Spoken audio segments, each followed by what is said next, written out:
Good morning. Welcome to One Baha'i, that regular show where I just sit back and share a few personal thoughts about the Baha'i faith. It's nothing official, just me, one individual, one Baha'i.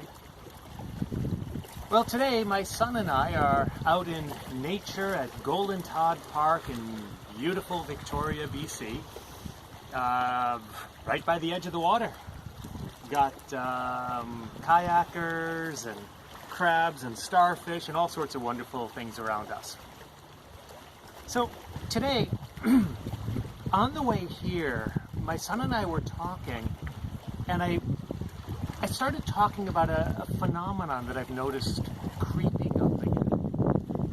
And it's the idea that we shouldn't question. Now, I personally, I don't know where this comes from. Maybe it's a lack of understanding of questions. You see, I've noticed this a lot on the internet and in recent months. And it really hit home yesterday when somebody asked the wonderful question about why we say the obligatory prayer.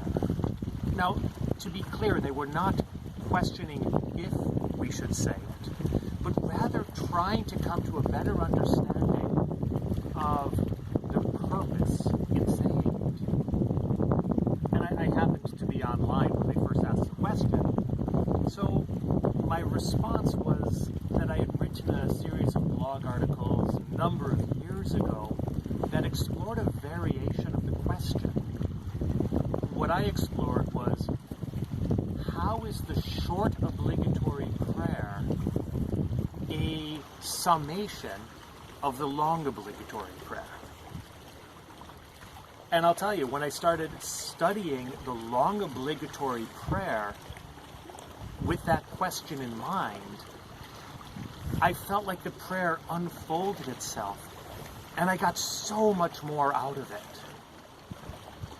You see, I'm of the opinion, and I really believe this deeply, that we should always question the reasons for things within the Baha'i writings. Now, this is not the same as saying, should we say this prayer?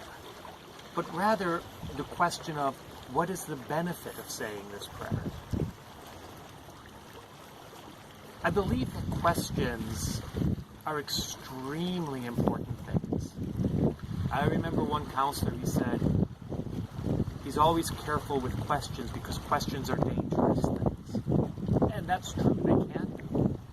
But I think when we ask the why questions as opposed to the if questions, or if we ask the how questions, then we come to a richer understanding of the faith around us and the world around us. Recently, I've been asking a number of people a question about research, a question about studying.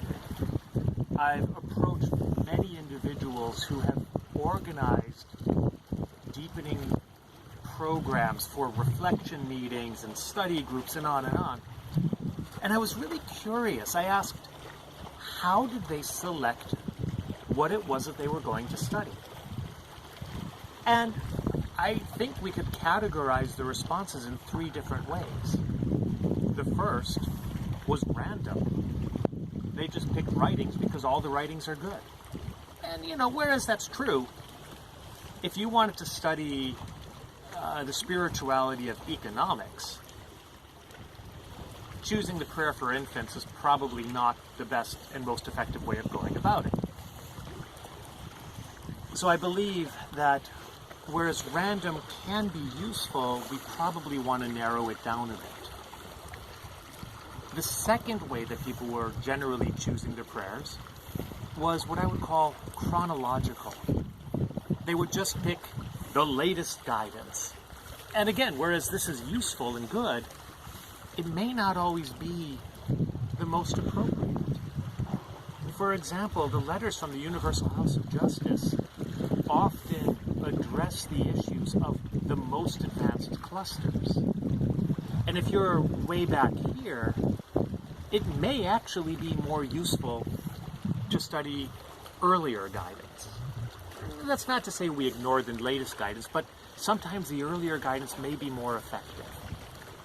Which leads to the third way that I have heard people studying this. And that is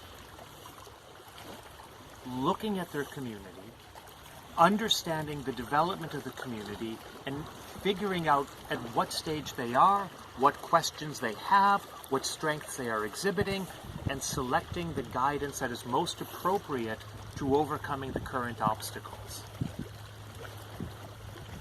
And to me, this is a marvelous use of questions. So anyways, I just wanted to share that little bit of thought. I'm sure if I was in a less beautiful surrounding, I would probably talk for more time.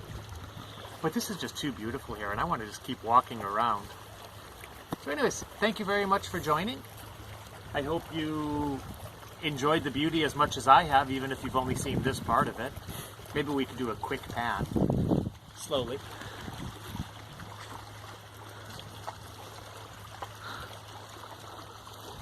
So thank you again, and we'll talk soon.